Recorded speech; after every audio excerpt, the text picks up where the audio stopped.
It's good for you. Oh, it is. Okay.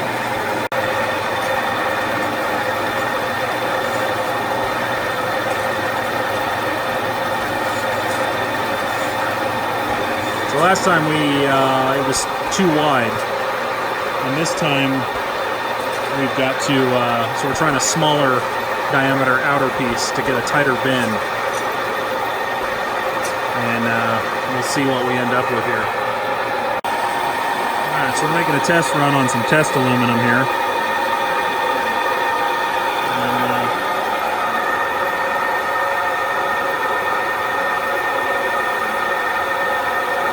So we made a test run here, and it's too tight, the radius.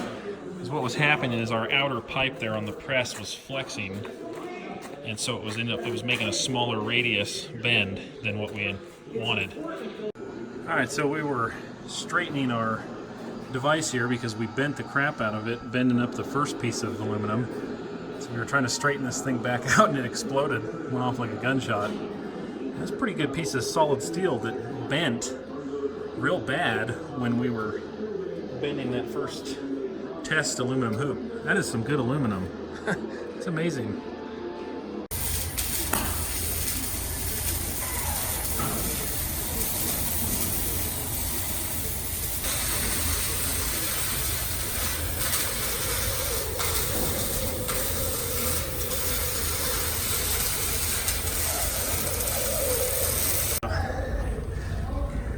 Got my pieces all cut out here to build this half moon.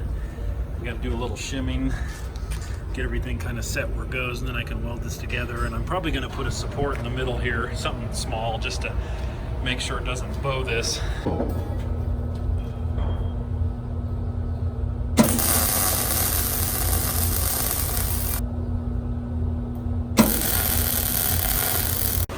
Alright, so I just finished welding this thing up, just put a center divider in it, welded that in a handful of spots. I think so. I was going to say, if it is. Alright, there it is. It's all ready to go. I welded a nut on the side of it. So a way to hold it on that cylinder, and I welded on a thing that I machined there flat, and it's ready to bend stuff.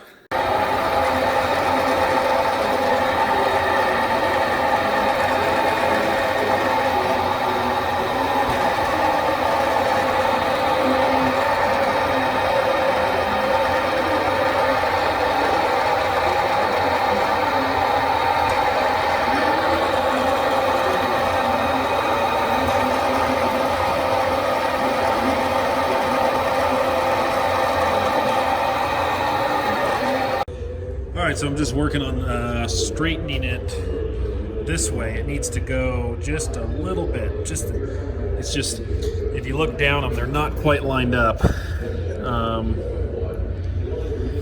And so I'm trying to take that out. Okay, so I got the hoop bent. It's even all the way down. I got it squared this way. The legs, one of them had to be twisted just a little bit. I've got it squared this way to where they lay flat.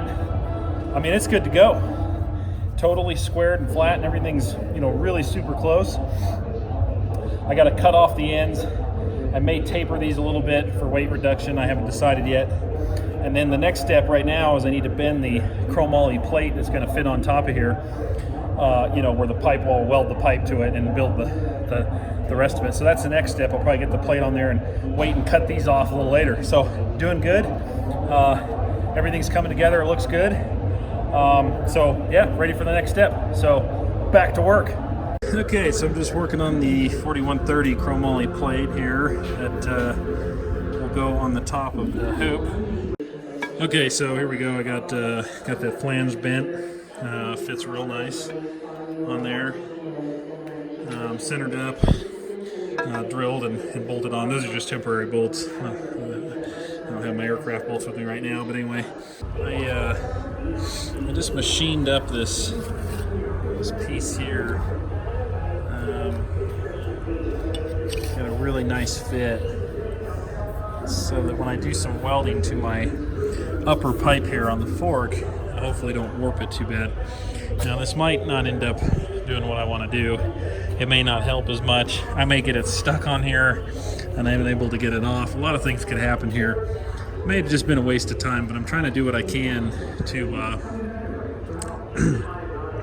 keep the pipe as round as possible so I can get a good fit on the upper part of the fork assembly when I put it together. So anyway, I'm gonna drag out the plasma here. I've got to cut this piece of this chromoly strip in half, and that's what I'm making the pieces out of that go on the side of the pipe over there where the bolts run up and down in the slots.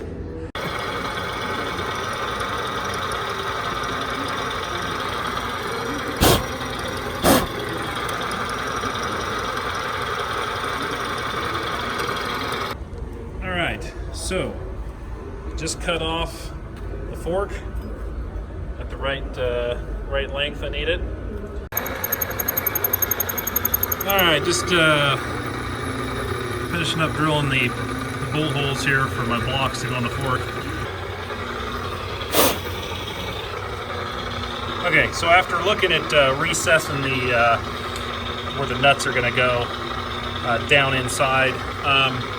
I just decided I was going to just mill off the sides like this completely, because by the time you open this up wide enough to get a socket on it, it breaks through the sides, comes out the edges, doesn't look too good. So I'm just going to mill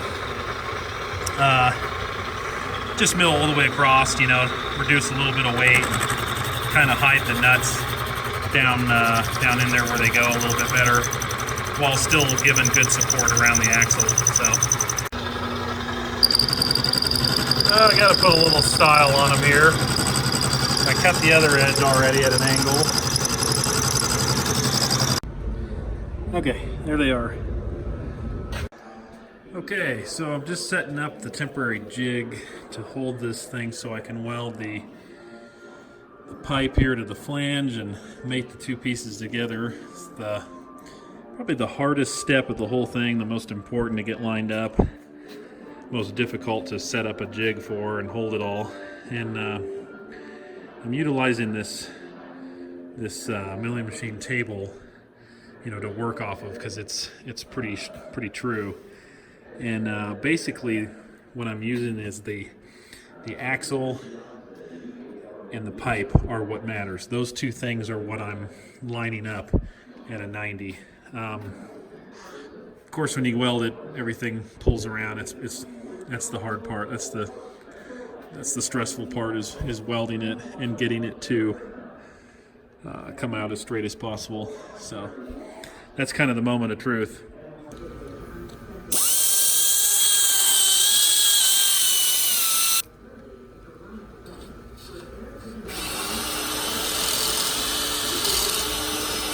.32 thousandths chromoly, and I bent it, came out pretty good. Took 2 tries, and then I've done a little work to it to get the angles right here, and it basically is going to fit up in here, kind of like so. All right, so I'm just checking something here. So if I zero this out, which it is, and then I check it up here, this is a little hard to do with one hand, but I'm getting 0.1 to 0.2, depending on which side I'm on.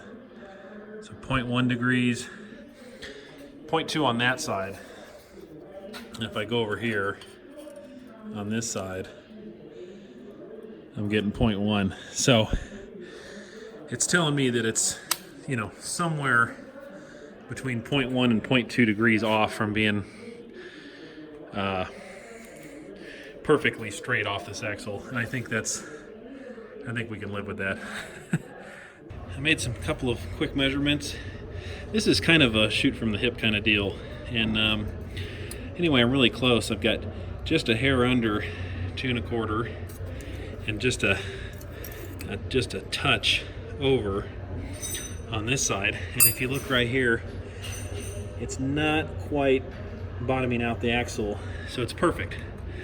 So I just need to put this back in the lathe, this one, cut just a little bit, and then when I pull this together, it should center up, and everything's good. So that went really quick and easy, which is always nice.